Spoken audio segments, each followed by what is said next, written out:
Can you think of a time where you had to step out in faith, even though it felt like all the odds were against you? In Matthew chapter 10, Jesus sent out his disciples to Galilee to share the good news of the word, to let people know that the kingdom was near, to perform miracles and healings. But before they went out on their journey, Jesus had a firm statement to let them know. He said to them, "Behold, for I am sending you out like sheep amongst the wolves. So be wise as serpents and harmless as doves." Now I can already imagine what was going through the disciples' mind at the time. They would have been thinking to themselves, we are already guaranteed for failure.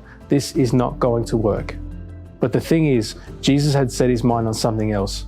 His reasons for sending his disciples out to Galilee drew much deeper than the act itself. This was a test of faith. This was a test to see how the disciples would rely on the provisions of God, to see how they would focus on what was truly instilled in their hearts. These 12 men weren't called the 12 car salesmen. Not at all. They were called the 12 disciples.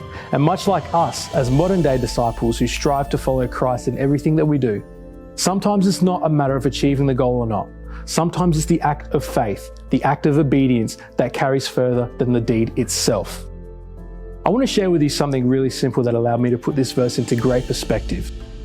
What the world considers fear, the Spirit sees as faith.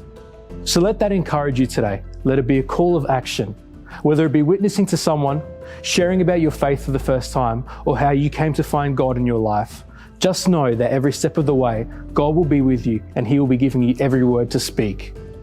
Jesus said to his disciples later on in chapter 10, "Do not fear nor be anxious, for it is your Father who will have the words to speak through your mouth at the given time. For it is not you who will be speaking, but the Father who will be speaking through you."